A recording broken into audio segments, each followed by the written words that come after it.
pandemia digital, desinfectando su cinismo.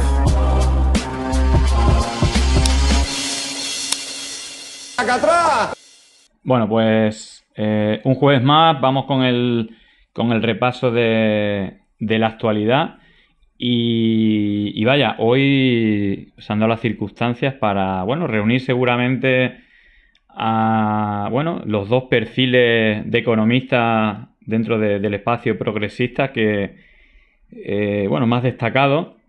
Así que vamos a focalizar bastante con toda la perspectiva, digamos, desde el punto de vista económico, que bueno, que creo que hay tanto a nivel nacional como a nivel internacional, incluso del mundo cripto que llevamos analizando esta semana, también le preguntaremos por el tema de criptomonedas, etcétera.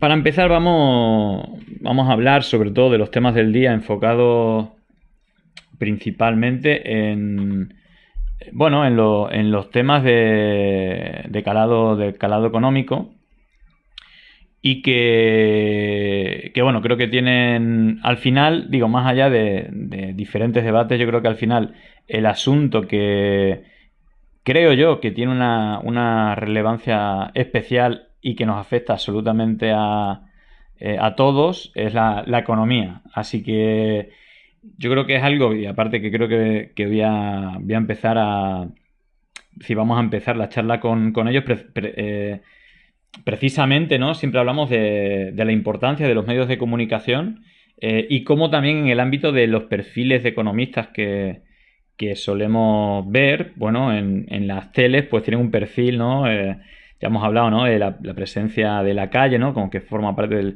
del Partido Popular o de Rayo, que están más por fuera o bueno, digamos que hay todo un ramillete de economistas que suelen tener más presencia, no solamente en los medios, sino también en las plataformas digitales. Y yo creo que eso también influye bastante en todos los enfoques prácticamente es transversal el asunto de la economía a cualquier tema, ¿no? Es decir, digamos que no solamente cómo influyen la guerra, bueno, la guerra y el tema de la energía, la inflación, el tema del derecho a la vivienda, la hipoteca, bueno, todo ese tipo de temas que nos interesa a todos. Y bueno, dame un segundito a ver si somos capaces de... Bueno, pues que yo creo que ha salido muy bien. Darme un segundito que os enfoque y os encuadre bien antes de... Hola, De momento solo no os sé si me escuchan, ¿vale? oís. Sí, perfecto. Yago, ¿puedes también hacer tus pruebas si se te escucha? Hola, hola, uno, dos, tres. ¿Qué Perfecto. tal? Venga, pues nada, estáis preparados, buen audio y ahora buena imagen. Así que bueno, bienvenido Eduardo, porque es la primera vez que estás por Pandemia Muchas gracias. Digital y la verdad es que es un honor. Y es más, yo creo que nos puede dar bastante juego que, bueno, Yago que ya ha estado en más ocasiones y bueno, conoce un poco la dinámica, pero yo creo, y bueno, es mi percepción particular, que hay como una omnipresencia o digamos, ¿no? El perfil de los economistas, y creo que vosotros sois, pues seguramente las dos principales referencias de economistas dentro digamos, con una perspectiva progresista, pero y quería empezar por ahí, incluso a lo mejor podéis tener, bueno, pues eso, diferentes enfoques, pero es mi percepción personal que ya lo hemos analizado como Rayo, bueno, ahora está más en redes que en las teles, pero antes salían todas las teles, para cualquier tema le llamaban, la calle, ¿no? Que aunque forma también parte del Partido Popular, pues está muy presente y hay como un perfil que ya no solamente medios de comunicación, sino que también plataformas digitales tiene pues un perfil, no sé si llamarlo liberal, de derecha, conservador, bueno, pero en todo caso te quería, y empezamos por ti, Eduardo, no sé hasta qué punto es influyente el diferente enfoque que se puede hacer de la economía dependiendo del perfil que el economista que dé la información pueda influenciar en la gente que ve la tele, que ve los medios o incluso que ve las redes sociales. Bueno, en primer lugar, muy buenas y muchas gracias por la invitación. Yo estoy encantado de estar aquí y volvería si así lo considerara. Yo creo que la pregunta es un poco retórica, ¿no? En el sentido en el que a nadie se le escapa que los economistas ejercen un foco mediático, pero no solo mediático, sino también académico y de influencia en el sistema que es muy importante. Y yo qué sé, por ejemplo, podría poner como un caso paradigmático lo que me ocurrió a mí al llegar a la Facultad de Económicas, cuando hacía muy poquitos años antes se explicaba, por ejemplo, análisis económico marxista, ¿no? Eso era una asignatura obligatoria en el plan de estudio. Y un profesor que era heterodoxo, era de izquierda, pues nos dijo, yo cuando entré a la facultad, que había sido 20 o 30 años antes, o sea, podíamos ponerlo en los años 70 o 80, era considerado un economista de centro, ¿no? Ni muy de izquierda ni muy de derecha. Dice, y hoy día soy considerado de extrema izquierda y yo no me he movido. Es decir, que él seguía pensando lo mismo, pero toda la academia económica había girado radicalmente a la derecha. Y en eso tiene mucho que ver el éxito del neoliberalismo en nuestras sociedades y el éxito de una también síntesis neoclásica en términos económicos, académicos, que lo que ha hecho ha sido llevarlo todo hacia el lado del mercado, llevarlo todo hacia el lado de lo privado, quitarle importancia a los sindicatos, quitarle importancia a lo público, y eso se ha ido transmitiendo año tras año a lo largo de mucho tiempo con manuales de economía, también con tertulias televisivas, con radio, en el que claro, a medida que iba pasando todo ese tiempo, se iban educando nuevos economistas que iban a salir de derecha o liberales, por así decirlo, al mismo tiempo que aquellas personas que están más formadas pues iban desapareciendo, iban muriendo, ¿no? Entonces se ha generado una nueva generación que hoy día es hegemónica, pero es gente mayor, adulta, que conforman claramente un foco hegemónico en el que se postulan pues toda esa economía convencional que conocemos. Afortunadamente, y con esto termino, estamos viendo como la crisis del año 2008 y sobre todo la crisis de la pandemia y ahora con los acontecimientos del episodio inflacionario debido a la guerra y debido a la recuperación tras la pandemia, estamos viendo cómo esos postulados que se habían considerado sagrados y que hasta una persona como Lacalle o Rayo podían decir con total naturalidad y la gente lo veía como el sentido común, se ponen en cuestión de una forma muy importante y las nuevas generaciones empiezan ya a pensar que se les ha tomado el pelo durante mucho tiempo y empiezan a acercarse a postulados, a visiones, a enfoques, a escuelas muy diferentes, muy alternativas. Y ahí es donde entiendo que jugamos un papel, ya hago yo y muchos otros economistas heterodoxos. Bueno, Yago, ¿qué opinas? Ya, bueno, lo primero, también agradecer que me hayas vuelto a traer al programa, Julián. Yo por añadir un poco más a lo que ha dicho Edu, creo que lo ha explicado perfectamente desde el punto de vista más académico, que luego se mueve al cultural, yo creo que de la misma manera que se están cayendo esos dogmas y esos mantras con estas dos últimas crisis y a esos economistas no se les cree tanto, por lo menos se les pone un poquito más en duda y empieza a haber otras tal, también creo que esos economistas están intentando mover al marco hacia cada vez más hacia esa derecha, cada vez más hacia el neoliberalismo, ¿no? Por eso que ha dicho Edu, de que la gente que estaba antes en el centro ahora parece que sea en extrema izquierda o cosas así, se debe a que se está intentando mover más el marco. Hay una excusa que se oye mucho últimamente en estos últimos días, es la de no estaba lo suficientemente intervenido, ese gobierno no era lo suficientemente liberal, ¿no? Cuando a estos liberales se les pone enfrente que gobiernos liberales, de corte liberal, de nuestros vecinos europeos están tomando medidas de intervención de mercado, ¿no? O que se está viendo que el intervenir, por ejemplo, el mercado eléctrico va a ser algo que es totalmente necesario y que no hay prácticamente otra salida. Pues, ¿cuál es su manera de decirlo? No eran lo suficientemente liberales, esto ya estaba intervenido. O sea, la victoria que ha tenido el neoliberalismo, tanto cultural como económico, como dentro de la socialdemocracia, que al final los partidos socialdemócratas eran totalmente liberales, ese éxito que ha tenido, que ahora se hunde, lo quieren contrarrestar con un poco de tal. Y al que dice algo que se sale un poco de ahí, eres un bolivariano, etcétera, ¿no? Pero claro, ahora te oyes a von der Leyen hablando de intervenciones del mercado, que podemos criticarla más o menos, pero claro, queda un poquito en ridículo, ¿no?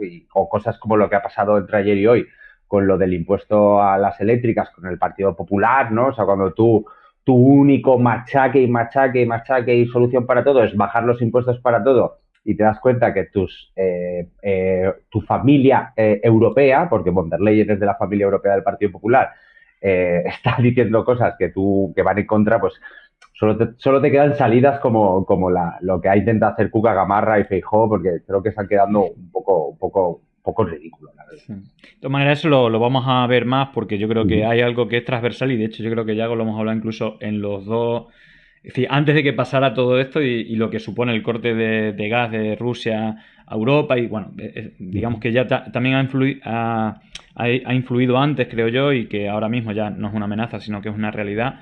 Así que eso creo que bueno, es interesante, pero antes de pasar a eso y un poco siguiendo en la línea de los diferentes perfiles, bueno, por simplificar, evidentemente hay todo un ramillete. Incluso comentaban un poco al hilo de la pregunta que os hacía, comentaban los Chicago Boys, fijaros, ¿no? La importancia que tenía incluso a la hora de planificar golpes militares, de tener bien preparado quiénes son los que iban a llevar la economía y los economistas que iban a estar detrás. Incluso, bueno, a día de hoy yo creo que tiene bastante influencia la propia escuela de Chicago, Milton Friedman, de todas estas redes que creo que son muy influyentes, de think tank, de fundaciones como Atlas Network, pues Milton Friedman, la escuela de Chicago y luego las escuelas austriacas como el referente total. Pero antes de ir a eso, porque dos de estos referentes que son importantes y que tiene bastante presencia, no solamente en medios y en redes, sino también en eventos que hemos estado analizando esta semana como Mundo Cripto, donde Wolverine, bueno, el youtuber este que es como alumno aventajado de Rayo, el propio Rayo y la Calle, hicieron acto de presencia. En realidad no lo vi, pero de una manera u otra, aunque me imagino que es una manera también de apoyar este mundo, ¿no? El mundo de las criptomonedas. Y yo sé que tú, Yago, es un tema que bueno, lo vienes siguiendo. Entonces, te preguntaría, más allá de la propia presencia, que al final se le vincula de una manera u otra al mundo de las criptomonedas, a este espacio liberal o como se quiera llamar. Pero en todo caso te preguntaría por el mundo de las criptomonedas. Bueno, ese es un tema, me imagino, muy amplio. Yo la verdad es que lo desconozco, es más, ni quiero conocer, es decir, que es algo que no me interesa nada a priori. Pero ¿cuál es tu enfoque y si es real esta vinculación con este espectro ideológico desde el punto de vista de la economía con las criptomonedas? Yo no acabo de alcanzar por desconocimiento, pero seguramente hay algo que tú nos puedes iluminar un poquito. Pues yo creo, por ir un poco en la misma línea argumental en la que estábamos hablando, ¿no? De esa batalla, guerra cultural e ideológica que hemos estado viviendo en las últimas décadas. El mundo cripto aparece después de la anterior crisis, 2008. Hay un total fallo de confianza en las instituciones bancarias, en las instituciones públicas, en las supranacionales, como el Fondo Monetario Internacional. Y aquí es donde nacen estos sistemas económicos monetarios descentralizados, tal, ¿no? Con esta idea de luchar contra el poder. Yo reconozco que cuando empezaron este mundillo a mí me parecía muy interesante, ¿no? Porque yo venía de la economía social y solidaria, donde las monedas locales alternativas ya llevaban un tiempo haciendo en la economía descentralizada, etcétera, ¿no? Y sin organismos internacionales ni bancos centrales que lo controlaran. Pero claro, de ahí, de esas ideas tan idílicas y tan bonitas de horizontalidad, etcétera, a lo que se convirtió en cuanto empezó a llamar un poco la atención, que es en puro mercado especulativo, hay un grandísimo mundo, ¿no? Entonces yo creo que ahí es donde se convergen las ideas de la gente aficionada a las criptomonedas, de los criptobros, con los neoliberales. Es ese odio al Estado, es ese odio a la intervención pública, es ese odio a los bancos centrales y a los organismos internacionales, que como digo, a mí nadie me va a decir que soy fan del FMI, porque sabes que yo he criticado criptomonedas y hay gente en redes sociales que me ha llamado como sicario del FMI, me han llamado alguna vez. Es como, pues si yo llevo criticando al FMI cuando vosotros ibais al colegio, ¿sabes? O sea, que a mí no me pueden acusar de ese tipo de cosas, pero claro, es que se ha convertido en algo totalmente especulativo. Entonces yo creo que aunque Rayo y la Calle no sean tampoco grandes partidarios de un mercado tan descentralizado, que no tiene un valor, que no tiene un colateral, que no tiene nada detrás, ¿no? O sea, que no sean tan partidarios del mundo, sí que les viene bien la ola antiimpuestos, la ola antiestado, ¿no? La ola, esta mentira de la descentralización y sobre todo las olas especulativas, ¿no? El empezar a hablar de activos simplemente como especulación, escondido detrás de la idea de la libertad, ¿no? De la libertad financiera, etcétera. Entonces yo creo que ahí es donde se han juntado perfectamente los neoliberales o diría incluso los anarcocapitalistas con el mundo cripto. Ahí se han llevado muy bien. Bueno, Eduardo, ¿cuál es tu análisis, tu enfoque sobre este mundo? Yo creo que ya lo ha explicado muy bien. En realidad, la primera criptomoneda se creó en el año 2008, que fue el Bitcoin, e inicialmente fue propuesta como una alternativa a ese sistema monetario internacional que había colapsado. con la caída de Lehman Brothers. Por eso atrajo también a mucha gente de izquierda que siempre ha recelado de los bancos centrales, porque son instituciones antidemocráticas, utilizadas por la élite financiera. Ha traído a gente de muy diversas formas en un primer momento, en una primera etapa, porque se podía pensar eso, ¿no? Un poco, como está diciendo Yago, de a lo mejor es una moneda alternativa, podemos utilizarla de otra forma, porque las criptomonedas, al fin y al cabo, al menos la mayor parte de ellas, funcionan de forma descentralizada, no necesitan un órgano que lo centralice como el Banco Central, y entonces algunos dijeron, esta puede ser la salida para dejar de depender de los bancos centrales y de la élite financiera. ¿Cuál ha sido el problema? Que aparte de que las criptomonedas tienen otros problemas importantes y graves que impiden pues un buen funcionamiento y tal, en realidad eso fue cooptado por un mundo que diríamos que sería el de Wall Street y el de muchos tiburones, el de Silicon Valley, muchos tiburones financieros que lo que han hecho ha sido utilizarlo como la enésima burbuja que hemos vivido a lo largo de muchas décadas, incluso siglos, ¿no? Aprovechar un nuevo adelanto tecnológico, innovación tecnológica como es el blockchain, ¿no? Para de nuevo generar ilusión, generar esperanza, este es el futuro y tal. Entonces se unió muchísima gente con la idea de especular y ganar dinero en corto, en muy poquito tiempo. Muchos lo lograron, otros muchos ya sabemos que también han perdido importantes cantidades de dinero, pero ahí es donde está la ligazón, ¿no? Y sí que vemos, por ejemplo, a personas como Rayo y Lacalle, aunque ya lo ponían en cuestión, a lo mejor no son muy partidarios. Yo cuando veo a Rayo, que tampoco es que lo vea mucho, pero lo veo un firme defensor de las criptomonedas, en parte porque le funciona como, o creen que es como el último reducto galo del poder omnipresente de los bancos centrales, ¿no? Dice, esto no lo controlan los bancos centrales, pues hay que apoyarlo porque es lo único privado que queda al margen. Pero no es ni siquiera un dinero, es un activo. Es que a veces a mí me recuerda a todas estas estafas como lo del mundo filatélico hace unas décadas y tal, que bueno, son unos cuantos que engañados, otros que se ven animados por otros motivos, pero lo que subyace detrás, lo que hay detrás es muy diferente, ¿no? Y entonces cuando se generan pues eventos de este tipo, como lo del mundo cripto y tal, van personalidades como Rayo y Lacalle, en parte porque son altavoces de ese mundo liberal, el que ha hecho referencia a Yago, de odiamos los impuestos, nos están aquí atosigando desde los bancos centrales, desde los sistemas tributarios. Y es que no olvidemos, y relacionándolo con lo anterior, es que son personalidades que los han puesto todo el rato en los medios de comunicación como altavoces, como expertos, porque os voy a poner un ejemplo. A mí a la sexta noche me llamaron varias veces en 2015 y 2016, pero a mí no me llamaron nunca como experto para tener mi propia pizarra y explicar la economía de mi punto de vista. No, a mí me llevaban para confrontar, para dar espectáculos, para confrontar con esos economistas liberales que eran supuestamente más expertos o más técnicos, y entonces era solo para generar show. Pero a ellos sí que los han llevado en muchísimos programas a esparcir su mensaje y su ideología como si fuera algo de ciencia, ¿no? Entonces, claro, luego lo que vemos es que hay un montón de gente, sobre todo en nuevas generaciones, gente muy joven que creen que eso es lo único que hay en la economía, son mensajes muy simplones, los impuestos roban, no sé qué, y al final no estoy hablando de que todas las generaciones nuevas sean así, pero sí una parte importante. Y termino con lo siguiente, que no lo hemos mencionado, pero creo que es muy importante. La economía heterodoxa se mueve en el mundo de las redes sociales. Se mueve sobre todo en Twitter, se mueve también en Facebook y en otras redes sociales, pero en las más importantes como ahora, del momento, como son Twitch y YouTube, ahí no se mueve prácticamente nada. Ahí vemos cómo siguen avasallando y siguen dominando pues estos personajes que tienen además muchísima financiación, muchísimos agentes económicos con poder detrás que lo pueden regar a dinero y así cualquiera se saca un canal importante, pero me parece una falla tremenda desde nuestro punto de campo de batalla, ¿no? Por así decirlo. Y es que ellos nos conocen muy bien, pero nosotros no los conocemos. Hay muchísimos youtubers, tuiteros, streamers de derecha y nosotros no sabemos bien, pero tienen una audiencia increíble y que además sobre todo llega, pues eso, ¿no? A adolescentes, a jóvenes, y eso tiene un impacto de lo cultural increíble que todavía no sabemos hasta dónde puede llegar, ¿no?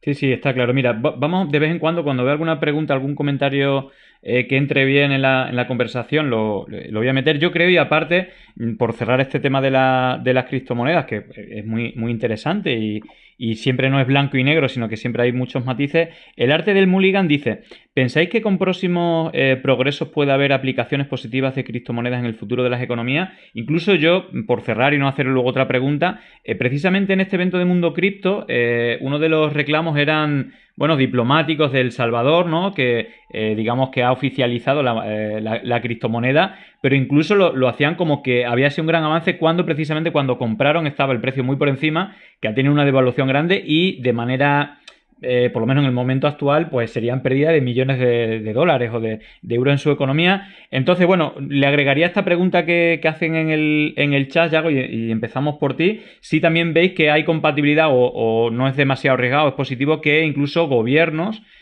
o estados oficialicen criptomonedas. Yo creo que habrá gobiernos que van a oficializar monedas digitales como tal. Ya hay varios que están en ello, pero no creo que vayan a ser igual ni descentralizadas ya, porque ya lo hace un gobierno, o sea que no va a ser descentralizadas, ni va a ser de la misma forma especulativa. Lo que sí que es bastante interesante es la tecnología blockchain, ¿no? Que es la tecnología que soporta. Yo creo que eso sí que va a tener bastantes cosas. Yo así por poneros algunos ejemplos. La tecnología blockchain puede hacer un camino de dónde va el dinero de un lado a otro, ¿no? Exactamente quién lo tiene, es un tema de posesión. Entonces, por ejemplo, muchos bancos están invirtiendo muchísimo dinero en tecnología blockchain porque puede llegar a abaratarles hasta cero los costes de transferencias económicas, ¿no? Entonces, y luego, por ejemplo, hay ONGs que están repartiendo dineros a proyectos en África, por ejemplo, utilizando tecnología blockchain para saltarse las cadenas de ayuntamientos o funcionarios corruptos de por medio, ¿no? O sea, que sí que hay algunas utilidades para el blockchain que a mí me parece que pueden llegar. Pero claro, no va a ser lo mismo, ¿no? Y por puntualizar lo del Salvador, la inversión en bitcoins es casi su menor problema, porque la inversión en bitcoins creo que van perdiendo entre 50 y 100 millones de dólares, es una cosa así, ¿no? En la inversión y las tienen ahí. Lo que pasa es que ellos querían sacar lo que llamaban los bonos volcán, que eran unos bonos que iban a ir referenciados al bitcoin con unos tipos de interés súper buenos y no sé qué, no sé cuánto, pero como la gente no confía en ellos, su prima de riesgo, su descuento a sus bonos está entre el 25 y el 30%, o sea, es como si tuviera una prima de riesgo de 3.000, ¿no? Y no están sacando esos bonos. Entonces, querían financiar 1.000 millones de dólares con esos bonos y no han sido capaces. Y ahora, a final de año, tienen vencimientos de pago de su deuda por otros 900.000 millones de euros. Entonces, si no consiguen sacar esos bonos y venderlos, seguramente en diciembre entre en default El Salvador. O sea, que es mucho más que la simple inversión de compra de bitcoins. Es que confiaron su economía en el bitcoin. Fijaos lo que pasó en El Salvador, porque no sé si conocéis estos datos, pero se hizo una encuesta muy reciente para ver qué había hecho todos los ciudadanos que habían recibido Bitcoin con ella, porque creo que sabéis que el gobierno aprobó un monedero de unos cuantos Bitcoin, que eran décimas de Bitcoin, etcétera, 30 etcétera. dólares, ¿no? 30 dólares en Bitcoin. Eso es. Pues más del 70% los cambió a dólares. Claro, porque son gente que dice, bueno, yo esto es que ni confío, no sé ni bien qué es, por mucha publicidad que se haga. Y luego, ¿qué hicieron? Pues dice, pues, la moneda que sí seguro va a seguir valiendo y no se va a devaluar y tal, o al menos no mucho, es la del dólar estadounidense, ¿no? Entonces yo creo que lo que hizo El Salvador fue una absoluta barbaridad, o sea, un gran pufo, y lo va a pagar, porque la herramienta más potente de un Estado es precisamente, o una de las más potentes, su moneda. Entonces, si tú de pronto pasas de tu moneda y intentas vincularla a otra que ni siquiera la controla nadie, o por así decirlo, no hay un organismo que lo centralice, sino que depende de las fuerzas de los agentes más importantes con más poder en el mundo de esa criptomoneda, pues entonces corres un grave peligro. Yo creo que cometió un gran error y en el mundo cripto hubo un análisis de una periodista o de una persona que explicaba muy bien cómo esos diplomáticos de El Salvador pues eran personas que se creían que habían ido a un mundo en el que de verdad, un evento en el que había muchos inversores de alta talla y tal, cuando en realidad la mayoría eran gente que lo que quería era ganar dinero con las criptomonedas y querían saber cómo, ¿no? Entonces se ve ahí como un abismo tremendo entre lo que tiene la gente en la cabeza y la realidad. Sí. Bueno, por cambiar de tema y vamos, yo creo que el tema, principal, por lo menos a mí me da un miedo tremendo, me parece el que es capital y que viene latiendo hace bastante tiempo. Os pongo el titular de una de las noticias, y esto incluso tiene dos lecturas. Alemania estudia nacionalizar Uniper, su principal gasista. Ya hemos visto movimientos parecidos en Francia, en otros países, y más allá de un poco lo que decía Yago, de las proclamas de cuidado que no se puede hacer estas cosas, y ahora vemos cómo se van topando precios al propio gas, incluso a los beneficios de las eléctricas, ahora la nacionalización de empresas energéticas, etcétera. Más allá de esta lectura de lo que está pasando ahora y de esa volatilidad de los discursos también, que luego se transforman en bajar línea mediática, a mí lo que más me preocupa, y es algo que creo que se ha estado ocultando desde los medios de comunicación, es la grave problemática, y no sé hasta qué punto, y creo que aprovechando que tenemos a dos economistas, es decir, hasta qué punto esa amenaza, que ya es una realidad, que Rusia le corte el gas a Europa, el suministro de gas a través del Nord Stream, hasta qué punto puede afectar, no sé si de manera en cadena, primero, o se habla que la industria puede ser, pero también para el consumo personal, pero sobre todo cuáles pueden ser esa deriva de consecuencias en cadena a la que nos podemos enfrentar y hasta qué punto puede ser grave esto para los ciudadanos europeos. Si quieres, Eduardo, empezamos por ti ahora.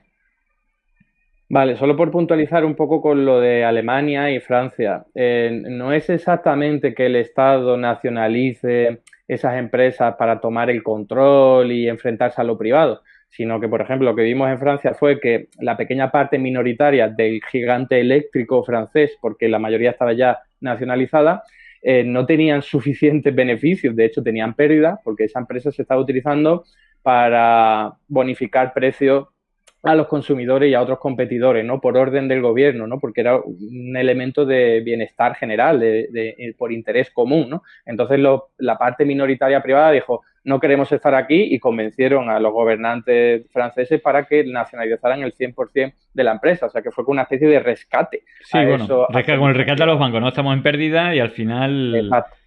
Y lo de Alemania es exactamente lo mismo, una empresa gasística que depende absolutamente todo de Gazprom y del flujo con Rusia, que tiene unos problemas tremendos y dice, oye, pues tenemos pérdida, ayúdanos, ya le echaron un cable, ya le dieron una inyección importante de dinero y ahora siguen con la idea de, oye, esto se nos va abajo, por favor, ayudarnos, papá Estado, ¿no? Entonces, eso puede venir bien en el sentido en el que, bueno, si el Estado de verdad nacionaliza y lo utiliza en bienestar, en pos del bienestar general, pues podría ir bien, a no ser que luego lo privaticen, como por ejemplo con banca, ¿no? Por seguir con el mismo símil.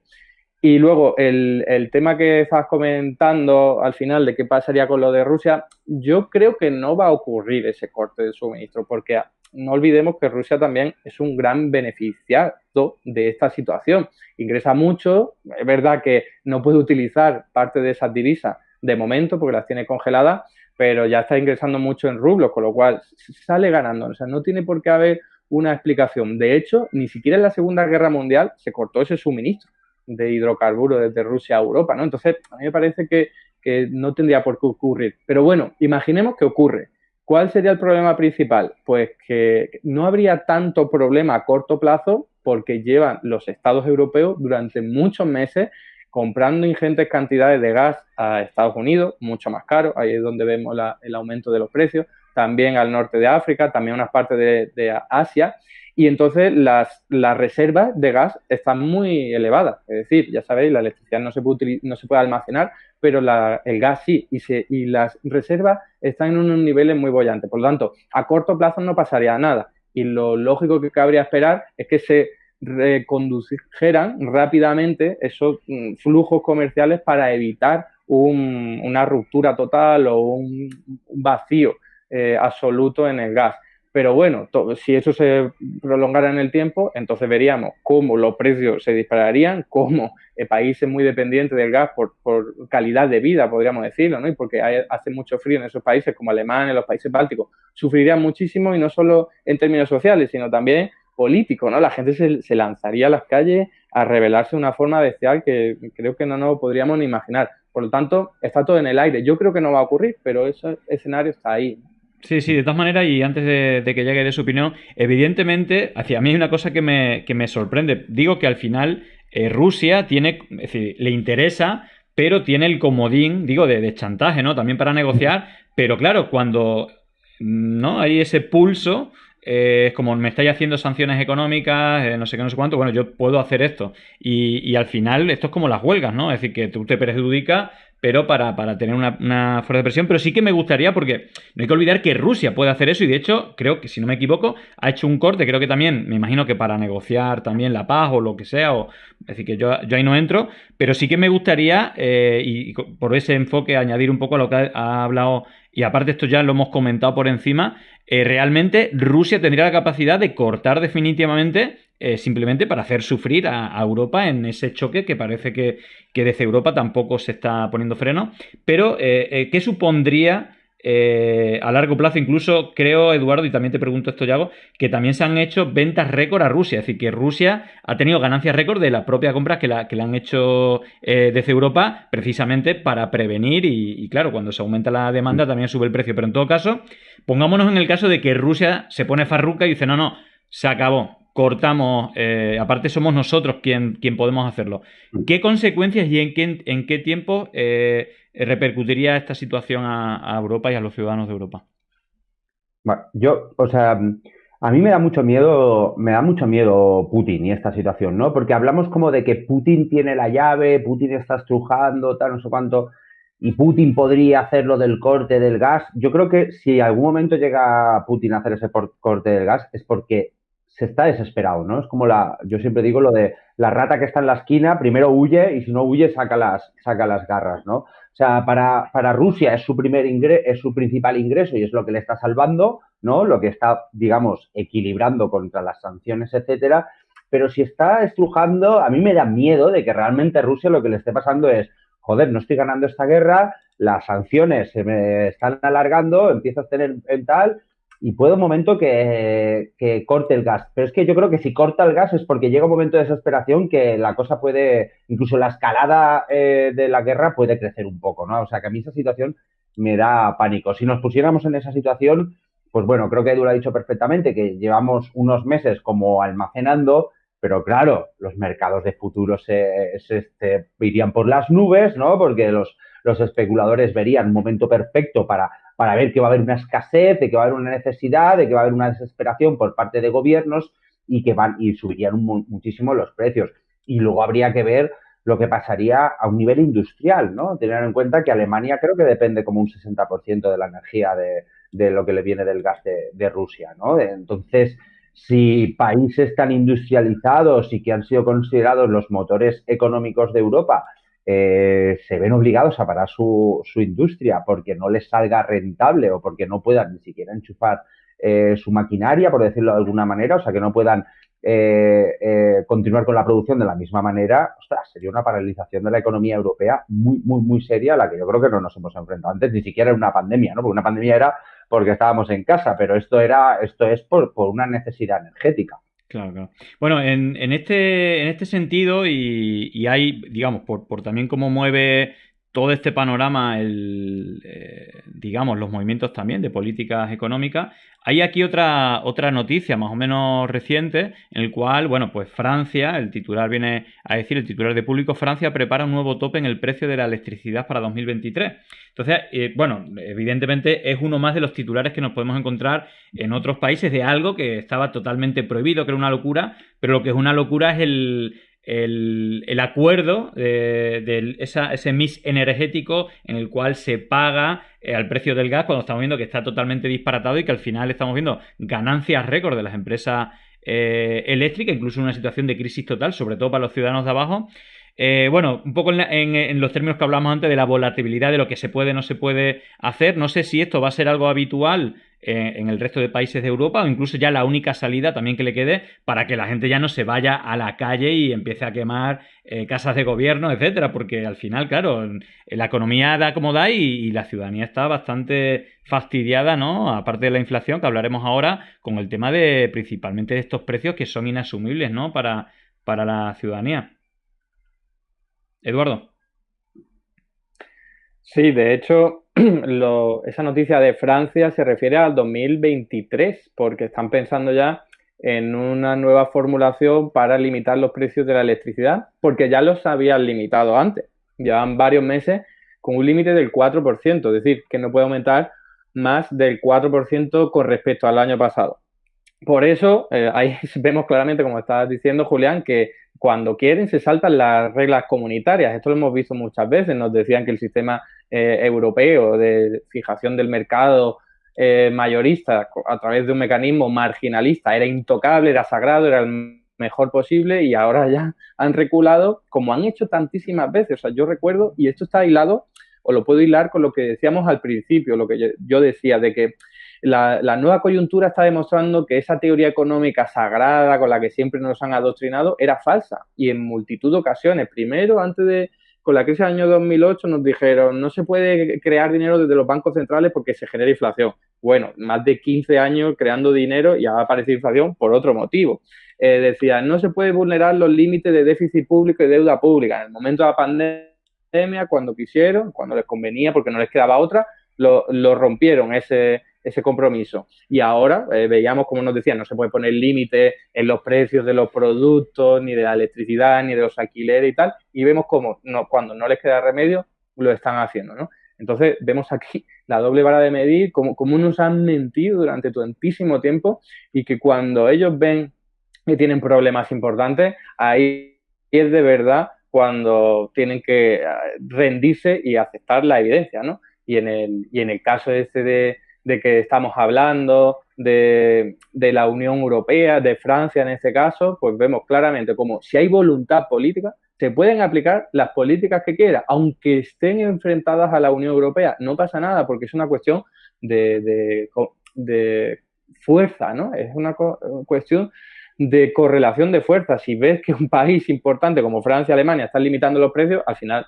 la Unión Europea va a tener que ceder y rendirse a la evidencia. Yago. Yo creo que, bueno, la misma línea, ¿no? O sea, de hecho, el artículo, uno de los últimos artículos ha sido opinión, análisis que escribí, que le llamé la puerta abierta de von der Leyen, ¿no? Porque yo creo que se nos abre una puerta aquí cuando estos mantras, estos dogmas, que como bien ha dicho Edu, llevan como más de, yo diría 40 años, ¿no? Desde Thatcher Reagan, repitiéndonos una y otra vez, se están deshaciendo y se están cayendo, ¿no? Y estamos viendo cómo gobiernos de corte liberal están tomando medidas. Macron, ¿no? Macron, que nos puede parecer como una locura. Yo fíjate que yo, Julián, como soy periodista, ya sabes, y a mí me gusta también preguntar, justamente cuando habíamos comentado antes de la opción de Francia, ¿no? Que al final se acaba haciendo con esta empresa, y ahora ha explicado Edu perfectamente que también tiene una limitación de precios. Yo quería preguntarle a Edu qué opina porque por lo que tengo entendido, lo que hace Francia al final es una limitación de precios, pero eso lo paga y lo convierte en deuda pública, ¿no? O sea, que es algo que para hacer esa medida, tú tienes que tener una empresa tuya, pública, y aparte que así que sea monopolística para poder que llegue a todo el mundo. Yo quería preguntarte, Edu, ¿qué opinas tú de esa opción? O sea, de convertir ese déficit que tiene toda la gente en el tema tarifario eléctrico en deuda.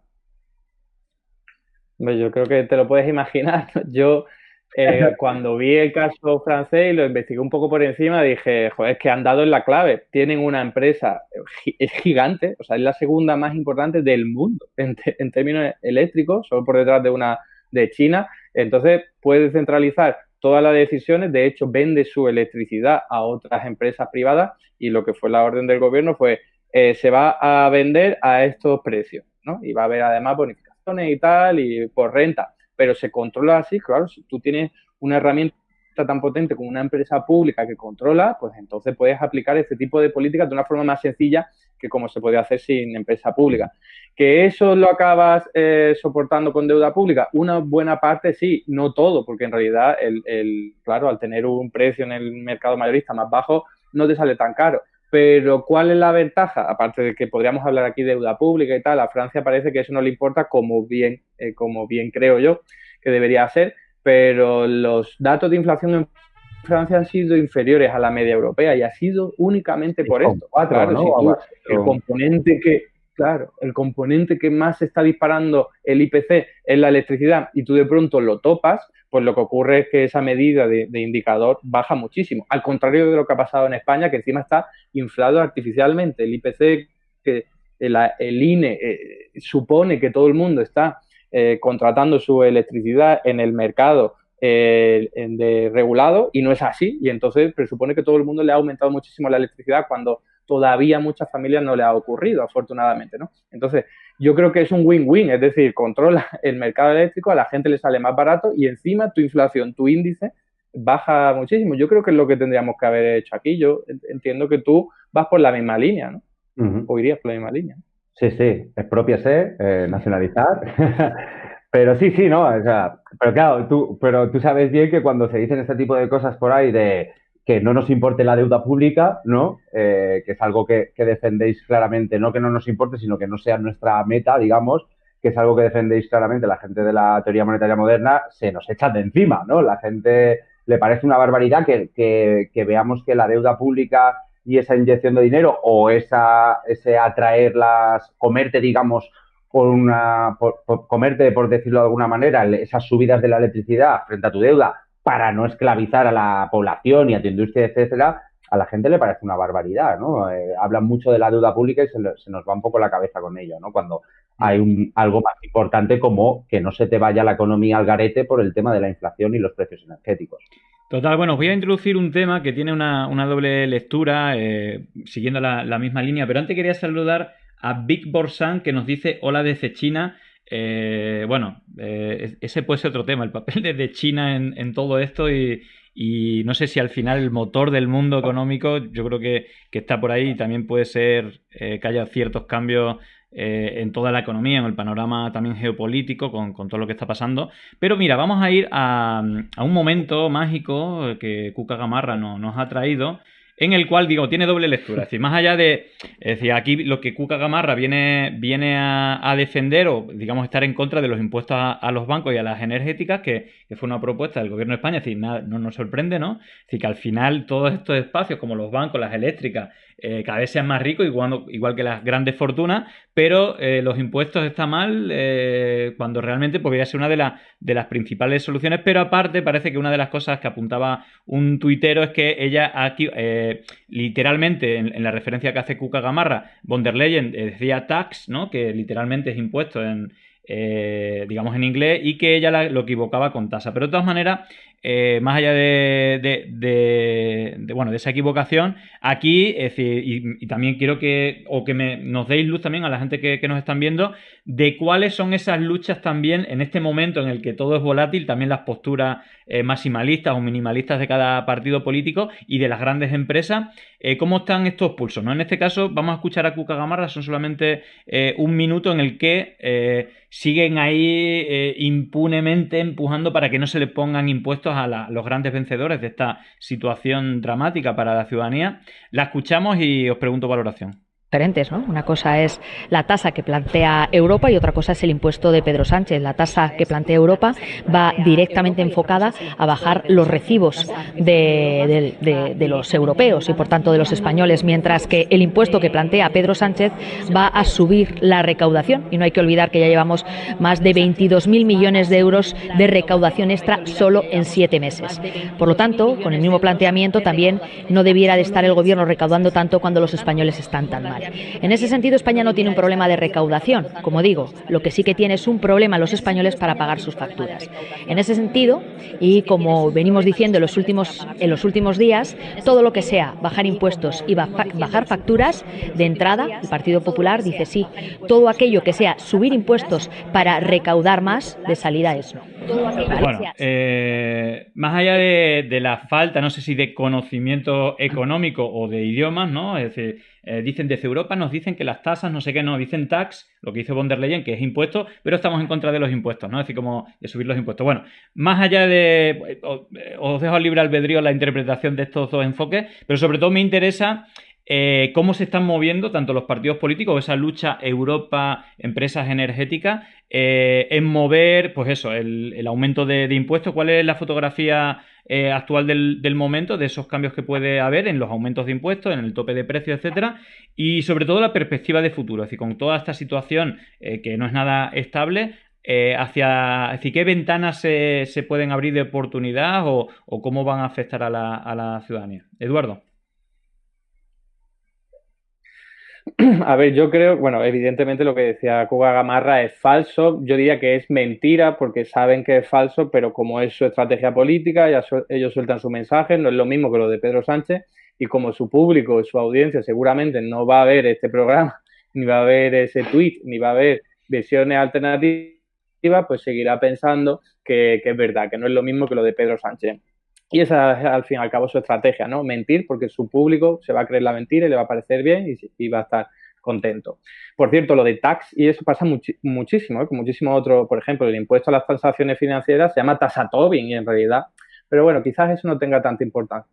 Lo importante es que no hay apenas diferencias entre el impuesto que se está barajando, que todavía solo hay propuestas, es decir, no hay nada sobre la mesa que podamos analizar en Europa, con el impuesto que al menos ya ha pasado un primer trámite en el Parlamento español, ¿no? Pero la diferencia es que en España el impuesto es sobre los ingresos, que no es un impuesto elevado, pero bueno, es una parte, un 1,5%, si no recuerdo mal, sobre los ingresos de estas empresas eléctricas, y en cambio la Unión Europea lo que ha propuesto es, por un lado, ha propuesto dos cosas. Por un lado, un impuesto a las empresas relacionadas con el negocio del gas, y ese sí es un 30% sobre una parte de los beneficios en vez de los ingresos. Y luego tenemos también una propuesta que va encaminada a limitar el tope al que negocian o al que compran la electricidad las centrales de energía renovable.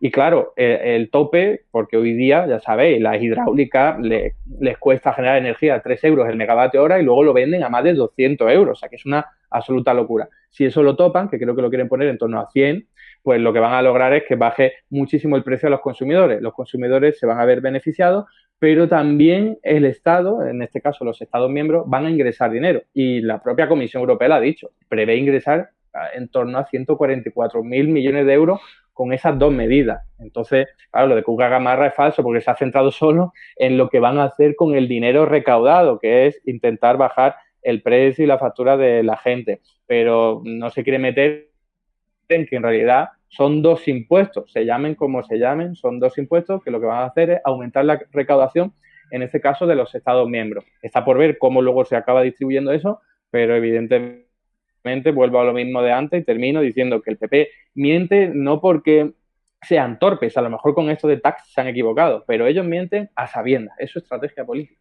De hecho, es que esto más recordado es que lo dice Dolores Fo. El gobierno no se hace rico, es el Estado. Hubo toda una campaña de, incluso Telemadrid, que lo estuvimos viendo. ¿Usted piensa que el gobierno se forra por la subida de impuestos? Es decir, estuvieron con toda esta lógica, incluso desde líderes autonómicos, ¿no? Que en el caso de los impuestos a los hidrocarburos se reparte, incluso hay dos tipos de, si no me equivoco, de impuestos. Uno el 50% y otro incluso más que el Estado Nacional, ¿no?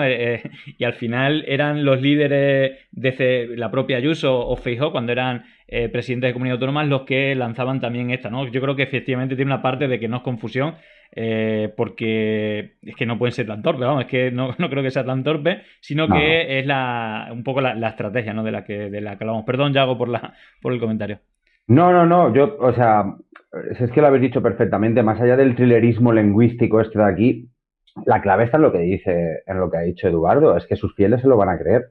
Yo llevo, o sea, desde que salió Díaz Ayuso en Onda Cero diciendo que el tope del gas había hecho que subieran los precios, yo me he encontrado muchísima gente en redes sociales repitiendo ese argumento y es una barbaridad, o sea, es que es como saben que cuela y que sus seguidores van a tal. Y como la crisis va a seguir y como va a seguir habiendo inflación y tal, pues ellos están haciendo como una técnica de estar en contra, decir que la culpa es esto, les impuestos, no sé qué, no sé cuánto, y así pues ganar rédito electoralista y votos, ¿no? Como bien ha dicho Eduardo, es que son dos impuestos, es que es exactamente igual. Uno, efectivamente, es sobre facturación. Yo tenía apuntado un 1,2, te has dicho 1,5, yo creo que era 1,2. Y luego lo otro es el de los beneficios excesivos, que por lo que me han dicho, por lo que he estado leyendo yo y me han contado, quieren hacer, que además es un sistema exactamente igual o muy parecido al que hizo gente como Roosevelt en la Segunda Guerra Mundial, ¿no? Es decir, ¿cuánto han facturado en los 3 últimos años estas energéticas? Tanto. Venga, pues le vamos a poner un 20% más. Tanto, ese 120% lo van a pagar al impuesto normal. Lo que supere de ese 20% más, o sea, el 120% de la media en los 3 últimos años, eso se lo vamos a grabar al 33%, ¿no? Pero es exactamente, me parece hasta mejor que solo hacerlo sobre ventas incluso. O sea, me parece un diseño como un poco mejor, pero es exactamente un impuesto igual. Pero cuando Cuca Gamarra dice que lo de allí va a reducir la factura, es que miente descaradamente. O sea, porque el impuesto o la tasa, como le quieren llamar, no va a reducir la factura. Y luego la frase que dice von der Leyen de lo que tenemos que recaudar de aquí tiene que ir a las rentas bajas y que más están sufriendo el tema de inflación, es exactamente lo que dice el gobierno de España, ¿no? Yo, por ejemplo, soy crítico en la que las medidas, como por ejemplo aquel cheque de 200 euros que se le va a dar a las familias que cobran menos de 14.000 euros al año, que no tengan otras rentas como el ingreso mínimo vital, yo he sido crítico con esa medida porque me parece muy escasa. Yo creo que tendrían que subir la renta, que tendrían que dar más dinero, que tendrían que inventarse otros tipos de cheque eléctrico, llámale como quieras, pero hay muchas vías de coger esas rentas que coges de esa fiscalidad y darlo a las rentas bajas, ¿no? O sea, ayudar a la gente que lo necesita, que es exactamente lo que está diciendo von der Leyen. Entonces, al final, esto me parece como una técnica de trilero para intentar decir, no, ahora Europa dice lo bueno cuando, claro, ves que gente de tu propia familia política europea está todo el mundo ya no solo abrazando el impuesto, sino que son ellos que lo proponen, ¿no? Destruyendo los argumentos de años y años, tirándolo abajo, y me refiero a que tienen una construcción de narrativa. Bueno, os recuerdo, nos quedan menos de 15 minutos porque aparte Yago tiene un compromiso, que hoy la verdad muchas gracias porque tenía una agenda de locos, pero me gustaría tratar al menos dos temas y también preguntaros por dónde os pueden seguir y todo eso. Siguiendo esto y hilando con el tema de la inflación, que yo creo que también es un tema súper importante, digamos que el BCE protege a los bancos en su lucha contra la inflación y les ofrece rentabilidad por tener dinero aparcado. Me refiero, los bancos centrales cómo están operando en esa defensa de los bancos, que al final estamos viendo que son, conjunto a las eléctricas, los grandes ganadores de toda esta crisis. En este caso, este titular del diario.es, ¿qué segunda lectura podríamos hacerle, Eduardo? Pues a ver, yo creo que para que todo el mundo lo entienda, por decirlo de una forma muy simple, los bancos privados o comerciales tienen una parte de sus depósitos o de su dinero, por así decirlo, registrado en la cuenta del Banco Central correspondiente. Ese dinero está ahí, igual que nosotros tenemos nuestro dinero en nuestra cuenta del banco, los bancos tienen a su vez su dinero en una cuenta del Banco Central. Entonces, ese dinero durante la pandemia ha estado, bueno, incluso antes, ha estado simplemente incluso perdiendo dinero. Es decir, había un tipo negativo, solo una parte tributaba al tipo negativo, pero la idea era que se intentaba movilizar, ¿no? Era como una idea que no funcionaba en absoluto, pero bueno, la idea que había detrás era, si penalizamos los depósitos de los bancos, así lo tienen que poner en disposición de la gente y de la familia y de las empresas. Ahora, como han aumentado los tipos de interés, lo que ocurre es lo contrario, que todo ese dinero que está parado, que está aparcado en el Banco Central, va a empezar a rendir beneficios, a rendir dinero, a rendir rentabilidad, ¿no? Y claro, ahí lo que vemos es que encima está inundado de dinero el Banco Central con respecto a estas cuentas, porque ha habido muchos años en los que el Banco Central ha estado creando dinero para comprar activos, tanto privados como públicos, y eso ha estado regando e inundando la cantidad de dinero que tienen los bancos privados en ese Banco Central. Con lo cual, lo que vemos es que los bancos, sin hacer absolutamente nada, solo por tener el dinero aparcado, van a empezar a ganar dinero. Y esto es una barbaridad, porque si los bancos privados fuesen públicos, pues entonces genial, que es lo ideal, que es que toda la banca grande fuese pública, porque entonces no nos estaríamos preocupando. Pero es que ahora vemos como a un sector privado al que se le ha rescatado por su importancia estratégica y económica, ahora encima le vamos a dar dinero simplemente por tener el dinero aparcado. Es una barbaridad y es la enésima prueba de que la política monetaria del Banco Central Europeo y de otros bancos centrales como el de Inglaterra, como el de Estados Unidos, son absolutamente regresivas, es decir, que favorecen a los que ya tienen dinero y perjudican a los que no lo tienen. ¿Cómo? Y termino con lo siguiente, la gente que tiene dinero ahorrado y tiene mucho, se les va a poder revalorizar gracias al aumento de los tipos de interés. La gente que no tiene dinero no puede hacer eso, pero es que encima necesita dinero para poder operar y como pedirlo prestado ahora es más caro, pues también se le ha hecho la jugada a ella. Yago. Bueno, poco más que añadir, ¿no? Eduardo Yo lo ha creo contado que casi todo. sí, sí, no, pero es que además, o sea, creo que lo ha dicho perfectamente, igual por aterrizarlo, es que es el Euribor, ¿no? Lo que ha dicho, lo último justo que ha estado explicando, o sea, todas las familias que tienen hipotecas a tipo variable, cuando le venga la próxima revisión de la letra de la hipoteca, van a flipar, lo van a pasar mal, ¿no? Encima, como parece que también otro de los objetivos que se intentaba al subir los tipos de interés, que era esquivar esa paridad del euro-dólar, ¿no? A ver si el dólar, o sea, si el euro volvía a ganar fuerza, tampoco ha funcionado, ya se empiezan a oír cañonazos por ahí de que igual se sube otros medio punto en octubre los tipos de interés. Entonces, imaginaros la familia que le renuevan la letra de la hipoteca cada 6 meses y la última fue en junio o en mayo, ¿no? Y ahora le toca la siguiente en noviembre o en diciembre. O sea, estamos hablando que las hipotecas medias que son como se calcula sobre las de 125.000 euros, unos 25 años, ya iba a subir 200 euros al mes las hipotecas con las subidas de hasta ahora, o sea que podía ser incluso un poco más, podía ser más. Es una barbaridad, ¿no? Y bueno, ¿qué decir de lo que ha explicado Eduardo sobre cómo funciona el Banco Central Europeo y cómo ha funcionado, y esto va también por el Tratado Europeo, ¿no? Por el Tratado del Funcionamiento de la Unión Europea, que le da el dinero a los bancos para que los bancos privados sean los que reparten, ¿no? Que se dice mucho en este tipo de titulares de el Banco Central Europeo salva a España comprándole la deuda a España. Y tiene intríngulis la frase, porque realmente va y lo que le dice a los bancos es comprárselo vosotros a España y yo la compro luego a vosotros. Y el banco hace lo que se llama el carry and trade, que es compro esto y te lo doy otra vez al Banco Central Europeo con un porcentaje de por medio, ¿no? Y entonces ese bombeo de dinero que llevan dando desde 2012 ha sido un beneficio redondo, redondo, redondo. Ahora que no quieren bombear tanto, ¿qué tienen que hacer? Pues darle beneficio por otro lado. Y uno es estos depósitos que le dan en positivo ya a la banca y el otro es subir los tipos de interés para que aumenten los márgenes de beneficios de la empresa a costa de, como ha dicho Eduardo, pues el sufrimiento de los que no tienen, ¿no? Y claro, lo que llaman los halcones, ¿no? Que son los que, digamos, los países estos que defienden al ahorrador, ¿no? Por decirlo de alguna manera, defienden la posición del que tiene dinero, empujan para que suban los tipos de interés, ¿no? Porque ellos quieren que sus depósitos no pierdan poder con la inflación. Ah, claro. Bueno, por acabar un poco y aterrizarlo en cómo afecta esto a la ciudadanía, y no sé si dejar algo de esperanza también, y sobre todo aquí en España, es decir, para aterrizarlo también a la mayoría de la gente que nos ve, hay una noticia, un titular que parece esperanzador, que publica el diario.es: 5 razones por las que la inflación podría haber tocado techo en el 10,8% de julio, porque si hay algo que nos fastidia a la mayoría esta inflación, y estamos en pico no histórico, pero sí de los últimos años, nunca, o ya hacía muchos años que no teníamos estos puntos. Entonces, no sé cuál es vuestro análisis de la situación actual y sobre todo de lo que está por venir. Es cierto que hay esperanza para ver que esto es techo y que vamos a empezar a caer, y nos quedan 5 minutos, así que bueno, tratar de dar vuestro análisis en 2 minutos para que dé tiempo también a que hagamos un poco de promo de dónde veros. Yago, empezamos por ti. Pues a ver, no he leído el artículo del diario, pero voy a intentar jugármela a... en España el tope de precio debería notarse en estos meses, ¿no? Yo creo que ese debe ser uno de las limitaciones que deberíamos tener.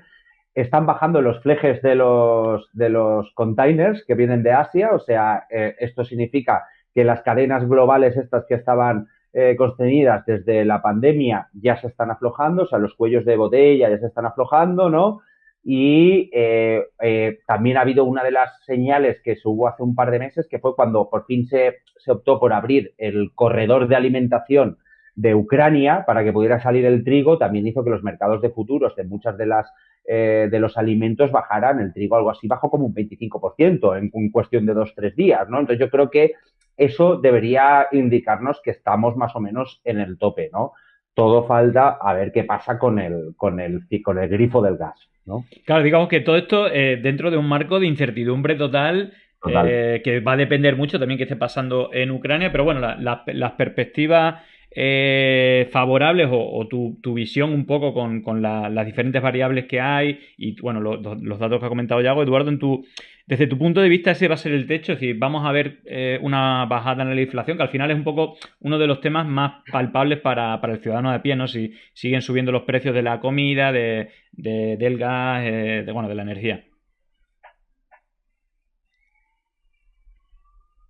Eduardo.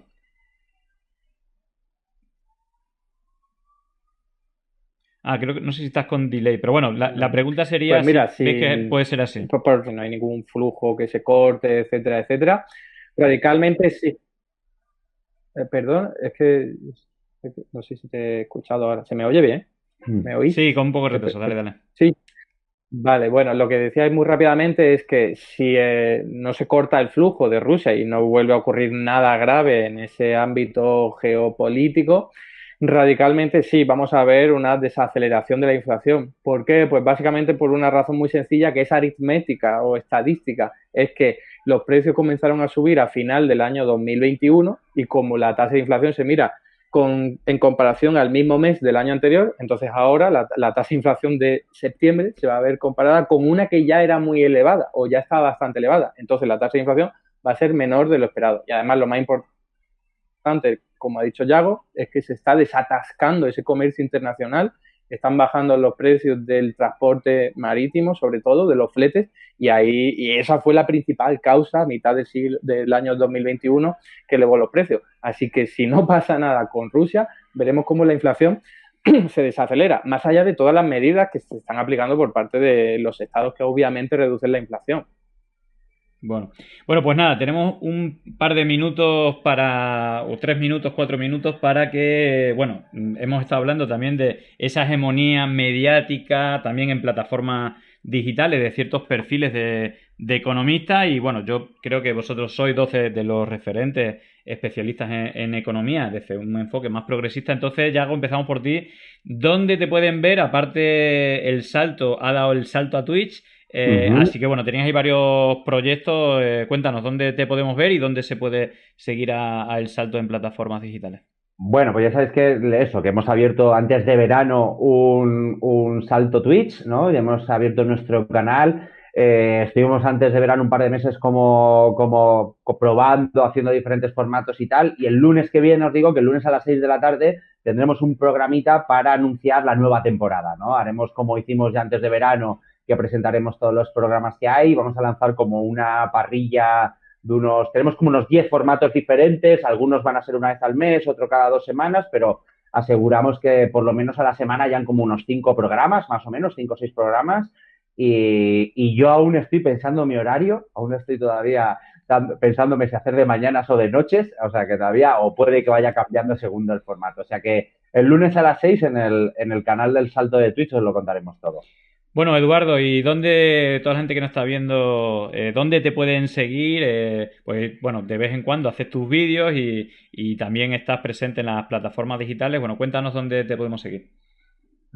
Pues yo salvo en Twitch, pues en casi todas las demás, porque con mi nombre, Eduardo Garzón Espinosa, tengo un canal en YouTube, tengo también una cuenta en Twitter, otra en Facebook, otra en Instagram y ahora hasta TikTok. Y tengo hasta para la gente que prefiera el formato de podcast, pues tengo también un canal abierto en iVoox y en Spotify.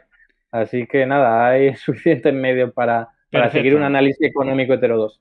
Pues nada, nuestra recomendación evidentemente es que lo sigáis. Ahí hemos puesto los enlaces del canal de YouTube de Eduardo Garzón. Así que nada, la economía es algo clave que es totalmente transversal a todas las personas. Así que creo que también es necesario el enfoque muchas veces diferente al hegemónico en plataformas no solamente digitales, sino sobre todo en los medios de comunicación. Así que nada, Eduardo y Yago, muchísimas gracias por estar ahí.